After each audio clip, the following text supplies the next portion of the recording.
Papamassage sana tayo kaso tulog pa yung taga-masahe. Ayan o. Ayan o, taga-masahe. Hey, hey. Ayan. Ayan. Ayan, tulog pa. Ayan. Kaya dito muna tayo sa labas.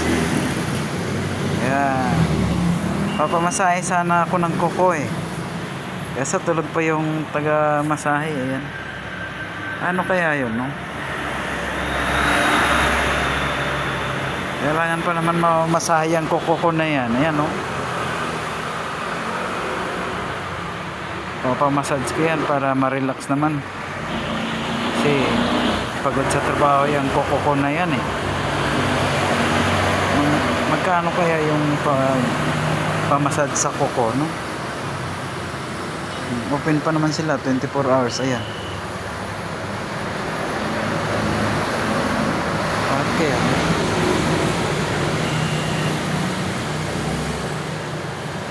Tulog pa. Ang oras ay 7:30 na. Siguro maraming customer sila to kagabi. Ayan. Tulog na tulog. Oh. May 10 minuto na ako nakatambay dito sa labas.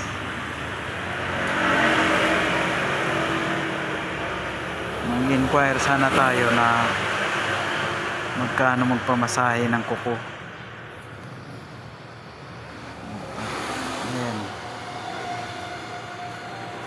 Open 24 hours. Walang tulugan. Kaso tulog man. Yan o. Ano yun? Tulog talaga yan. At kaya tulog yan. Yan o. Masahe yan eh. Tulog.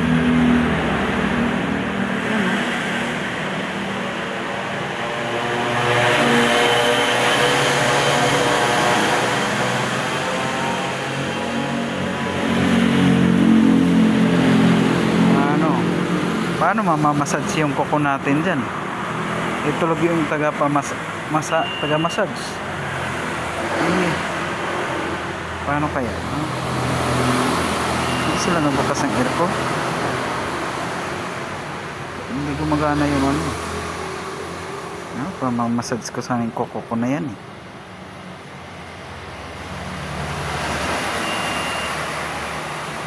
Galing tayo sa duty.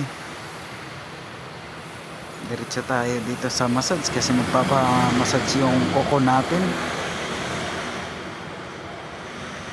Kaso tulog mo yung taga-masahe. Balik na lang ako bukas.